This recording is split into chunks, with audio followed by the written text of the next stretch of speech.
దేవునికి స్తోత్రము కలుగునుగాక. ప్రియమైన దైవ జనాంగమా, దేవుని బిడ్డలారా, ఈ ప్రశస్తమైన సమయంలో ప్రతినిత్యము న్యూ ఎష్కోల్ ప్రేయర్ హౌస్ ద్వారా దేవుని వాక్యము దైవజనులు పాస్టర్ జాషువా దేవుని వాక్యము ప్రకటిస్తున్నారు. ప్రతినిత్యము లైవ్ ద్వారా ఈ మాటలు వినాలని ప్రేమతో మనవి చేస్తున్నాం. దేవుడిచ్చేటటువంటి ప్రతి ఆశీర్వాదం గొప్పది. ఈ ఉదయకాలం దానియేలు గ్రంథము 6వ అధ్యాయం 1వ వచనం, తన రాజ్యమంతటి పైన అధిపతులుగా ఉండుటకై 120 మంది అధిపతులను నియమించుటకు దర్యావేషునికి ఇష్టమాయను. వారిపైన 3 ప్రధానులుగా నియమించెను. ఆ 3లో దానియేలు ముఖ్యుడు. రాజునకు నష్టము కలుగకుండునట్లు ఆ అధిపతులు తప్పకుండా వీరికి లెక్కలు ఒప్పజెప్పవలెనని ఆజ్ఞ ఇచ్చెను.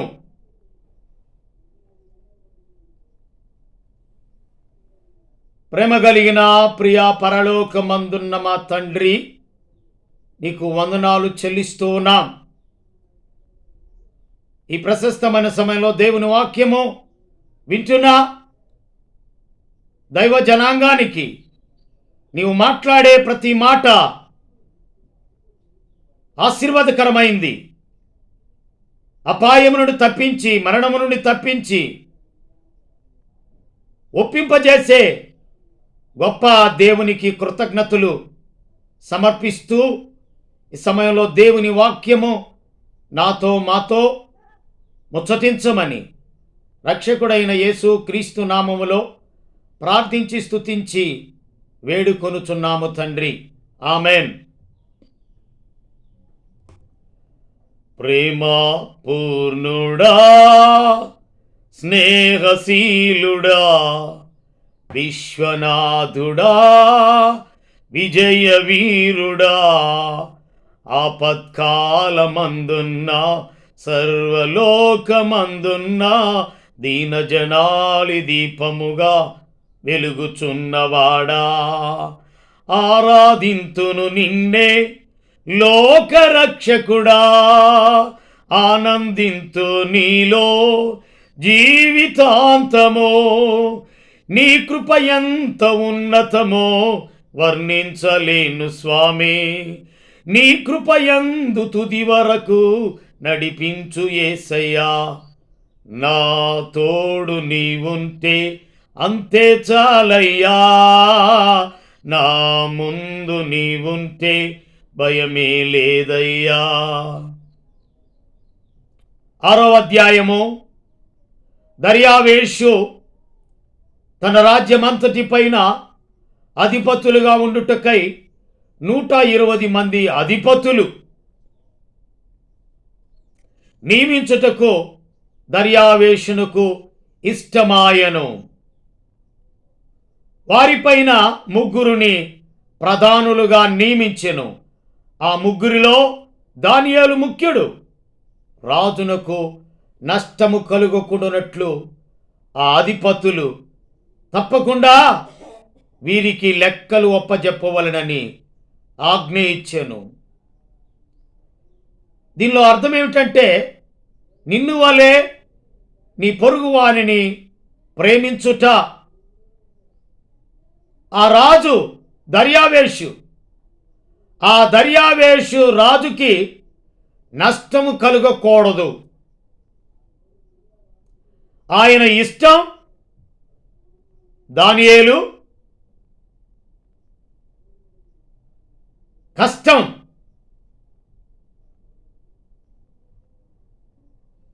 కష్టపడి పనిచేసి లేదా ఇష్టమైన వ్యక్తిగా ఈ దానియేలు అతి శ్రేష్టమైన బుద్ధి గలవాడై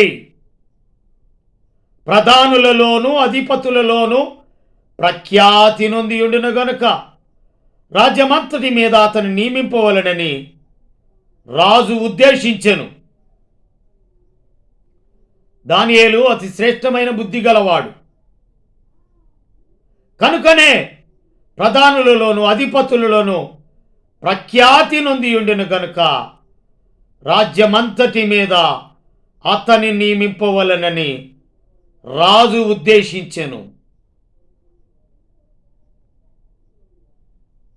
ఎంత గొప్ప భాగ్యం! దానియేలు దేవుని మీద ఆధారపడిన దానియేలు.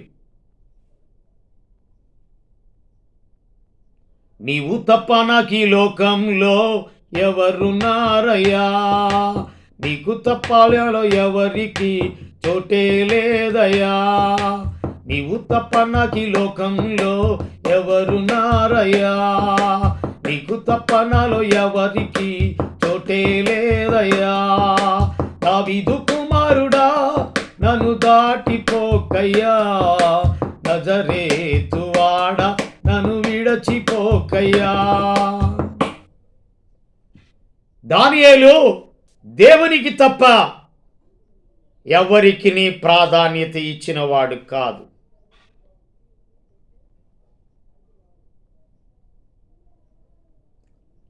దానియేలు దేవుడు గొప్ప దేవుడు. ఈ దానియేలు అతి శ్రేష్టమైన బుద్ధి గలవాడు. రాజ్యమంతటి మీద అతన్ని నియమించాలని దర్యావేషు ఉద్దేశం. ఎందుకని? ఖచ్చితంగా లెక్కలు ఒప్పగించాలా, లెక్కలో తేడా రాకూడదు. ఖచ్చితమైన తూనిక కనుక ఖచ్చితమైన తూనిక, ఖచ్చితమైన లెక్క, ప్రతిదీ కూడా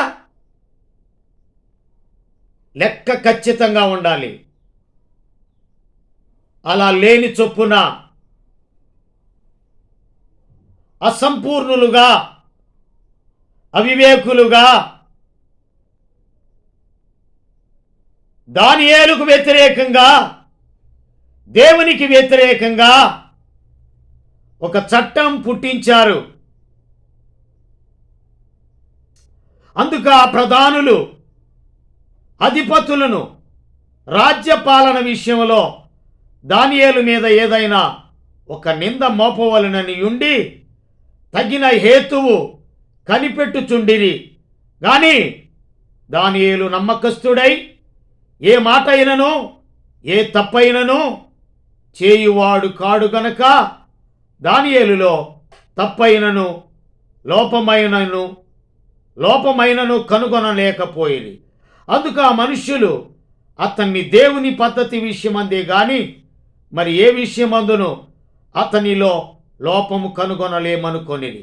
కాబట్టి ఆ ప్రధానులను అధిపతులను రాజునొద్దకు సందడిగా కూడి వచ్చి ఇట్లనిది, రాజగు దర్యావేషు చిరంజీవివై ఉందువుగాక, రాజ్యపు ప్రధానులను సేనాధిపతులను అధిపతులను మంత్రులను సంస్థానాధిపతులను అందరూ కూడి రాజొక ఖండితమైన చట్టము స్థిరపరిచి దానిని శాసనముగా చాటింపచేయునట్లు యోచన చేసిరి.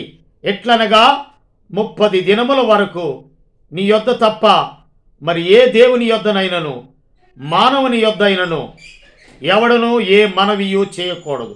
ఎవడైనను చేసిన ఎడల వాడు సింహముల గుహలో పడద్రోయబడును. రాజా, ఈ ప్రకారముగా రాజు శాసనం ఒకటి పుట్టించి మాదీయుల యొక్కయు పారాసీకుల యొక్కయు పద్ధతిని అనుసరించి స్థిరమగు శాసనంగా ఉండునట్లు దాని మీద సంతకము చేయమని మనవి చేసిరి.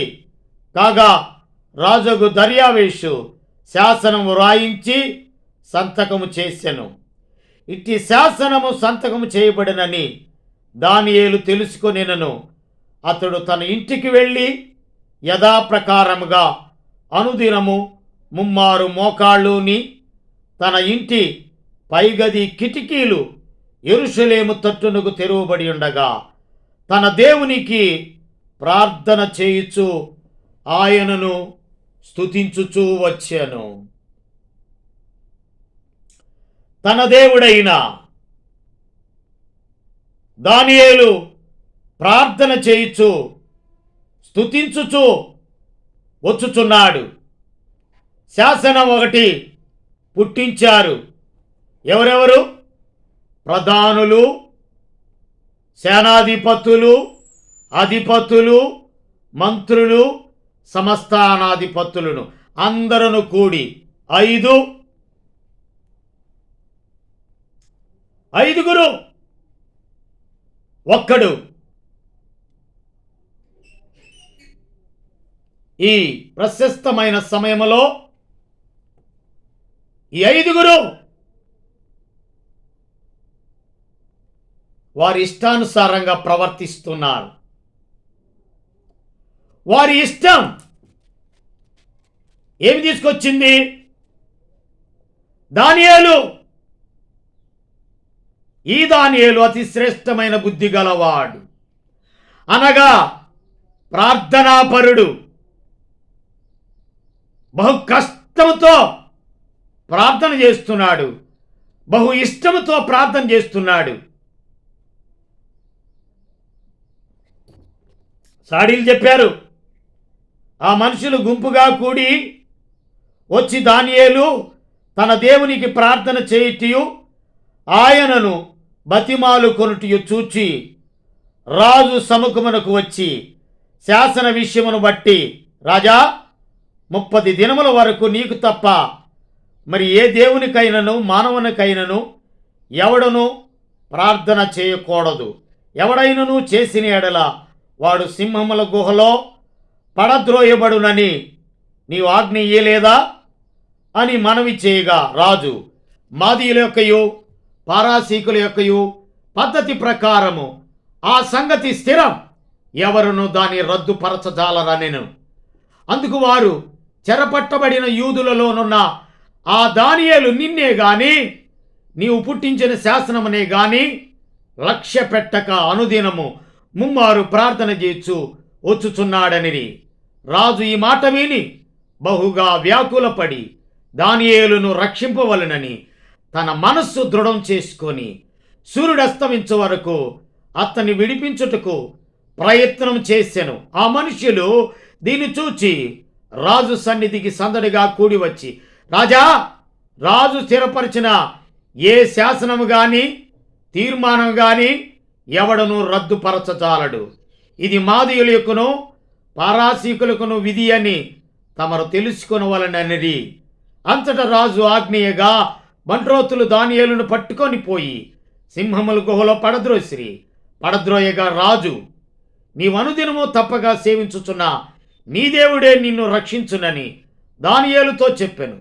వారు ఒక రాయి తీసుకొని వచ్చి ఆ గుహ ద్వారమును వేసి దాన్ని మూసిరి. మరియు దానియేలును గూర్చి రాజు యొక్క తీర్మానం మారునేమో అని రాజు ముద్రను అతని అధికారుల ముద్రను వేసి దాన్ని ముద్రించిరి. అంతటా రాజు తన నగరునకు వెళ్ళి ఆ రాత్రి అంతా ఉపవాసం ఉండి వాయిద్యములను జరుగనీయలేదు. అతనికి నిద్ర పట్టకపోయెను. తెల్లవారుజామున రాజు వేగరమే లేచి సింహముల గుహ దగ్గరకు త్వరపడిపోయెను. అతడు గుహ దగ్గరకు రాగానే దుఃఖస్వరముతో దానియేలుని పిలిచి, జీవము గల దేవుని సేవకుడు అయిన దానియేలు, నిత్యము నీవు సేవించుచున్న నీ దేవుడు నిన్ను రక్షింపగలిగెనా అని అతనిని అడిగాను. అందుకు దానియేలు, రాజు చిరకాలము జీవించునుగాక. నేను నా దేవుని దృష్టికి నిర్దోషినిగా కనబడితిని గనుక ఆయన తన దూతనంపించి సింహములు నాకు ఏ హానియూ చేయకుండా వాటి నోళ్ళు మూయించెను. రాజా, నీ దృష్టికి నేను నేరం చేసిన వాడును కాను గదా అనెను. రాజు ఇందును గూర్చి అతి సంతోషభరితుడై దానియేలును గుహలో నుండి పైకి తీయుడని ఆజ్ఞేయగా బంట్రోతులు దానియేలును బయటకు తీసిరి. అతడు తన దేవుని యందు భక్తి గలవాడైనందున అతనికి ఏ హానియు కలుగలేదు. రాజు ఆజ్ఞేయగా దానియేలు మీద నింద మోపిన ఆ మనుష్యులను వారు తోడుకొని వచ్చి సింహముల గుహలో పడద్రోసిరి. వారిని, వారి కుమారులను, వారి భార్యలను పడద్రోసిరి. వారా గుహ అడుగునకు రాకమునుపే సింహముల పాలయిరి. సింహములు వారి ఎముకలను సహితము పగులగొరికి పొడి చేసెను.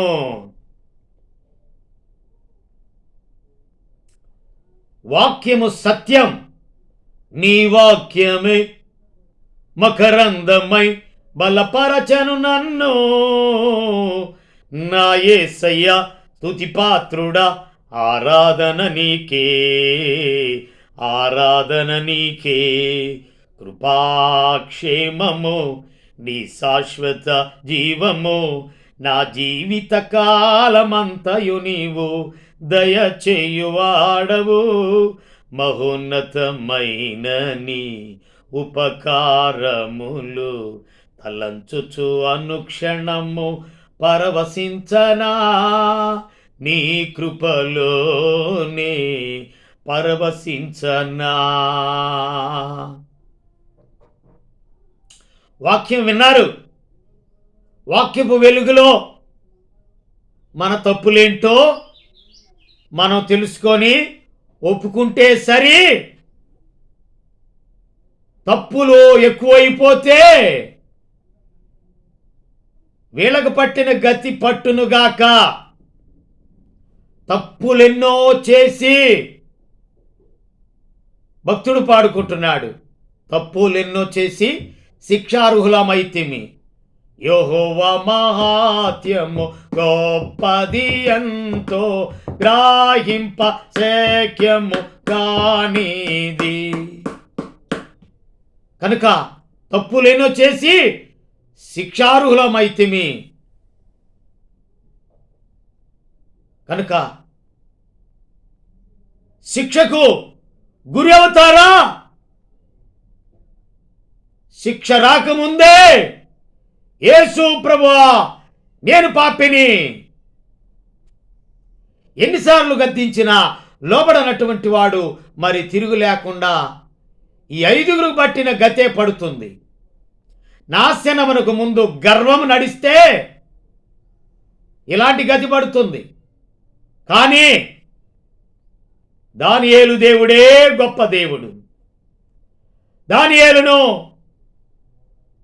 నేను నా దేవుని దృష్టికి నిర్దోషినిగా కనబడితిని గనక ఆయన తన దూత నంపించి సింహముల నాకు ఏ హానియో చేయకుండా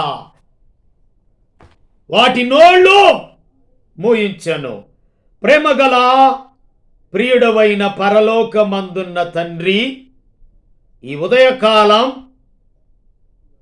దానియేలు మీద లేచిన దుష్టులు, దేవుని మరుచు జనులు ఏకంగా పాతాళానికి పాలయ్యారు. దానియేలు దేవుడే గొప్ప దేవుడు. దర్యావేషు అతనిని రాజ్యమంతటి మీద నియమింపవలనన్న మాట స్థిరం.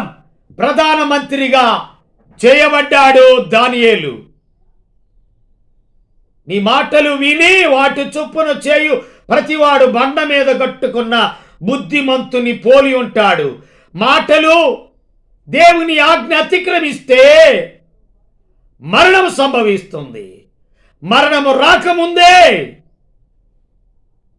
ప్రభువా నేను పాపిని, మరణపు నీడలో ఉన్న ఏ వ్యక్తి అయినా, ఏ శక్తి అయినా, ఏ కులమైనా, ఏ మతమైనా క్రైస్తవ్యానికి వ్యతిరేకంగా పనిచేసే ఏ పాలనైనా, ఏ వ్యక్తి అయినా దేవుని శిక్షకు, ఉగ్రతకు పాలవుతున్నారని ఇక్కడ దేవుని వాక్యము స్పష్టంగా చెప్పబడుతున్న మాటలు విని బుద్ధిమంతులని పోలిన వారిగా, యేసును అంగీకరించి బుద్ధిమంతులని పోలిన వారుగా, డబల్ స్టార్గా, రెబల్ స్టార్గా జీవింపు కృప దయచేయండి. అలా లేకపోతే నాశనం తటస్థిస్తుంది. దానియేలు మీద నేరం మోపిన